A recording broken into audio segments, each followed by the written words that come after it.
स्त्रियों की सहन शक्ति पुरुषों से कई गुना ज्यादा है।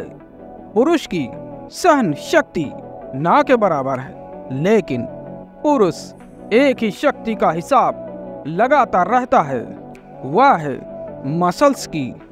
क्योंकि वह बड़ा पत्थर उठा लेता है, लेकिन वह सोचता रहा है कि मैं शक्तिशाली हूँ।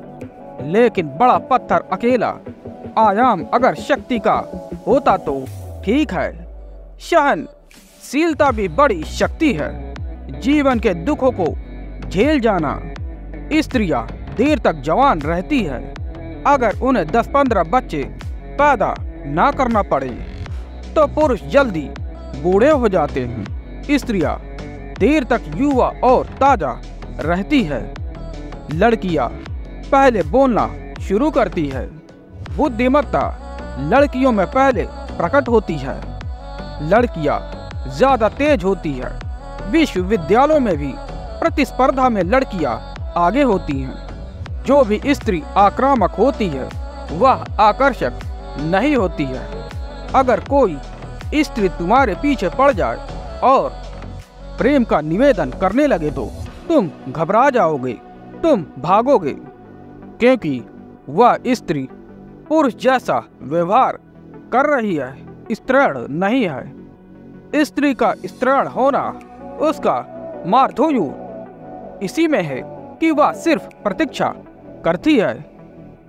वह तुम्हें उकसाती है लेकिन आक्रमण नहीं करती। वह तुम्हें बुलाती है लेकिन चिल्लाती नहीं। उसका बुलाना भी बड़ा मौन है।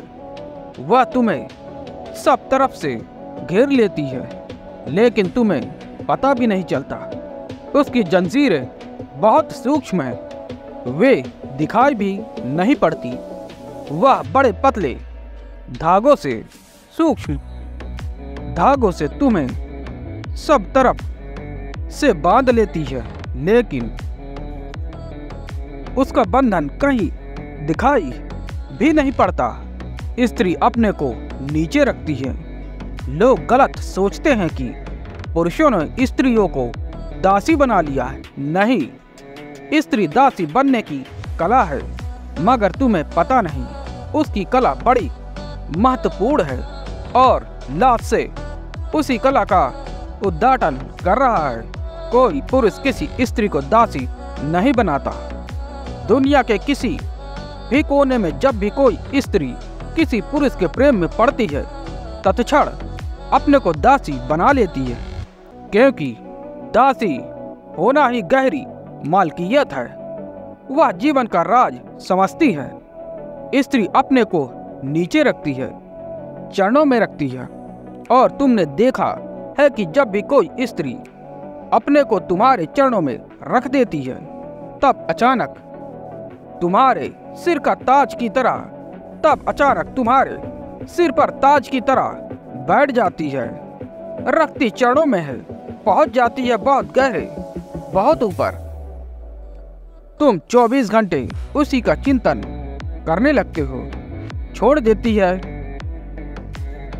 अपने को तुम्हारे चरणों में, तुम्हारी छाया बन जाती है और तुम्हें पता भी नहीं चलता कि छाया तुम्हें चलाने लगती है। छाया के इशारे से तुम चलने लगते हो। स्त्री कभी यह भी नहीं कहती सीधा कि यह करो, लेकिन वह जो चाहती है करवा लेती है।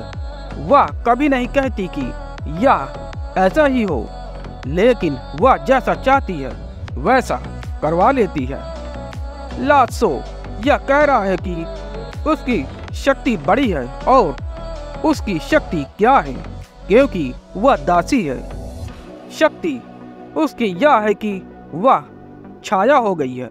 बड़े से बड़े शक्तिशाली पुरुष स्त्री के प्रेम में पड़ जाते हैं और एकदम आसक्त हो जाते हैं।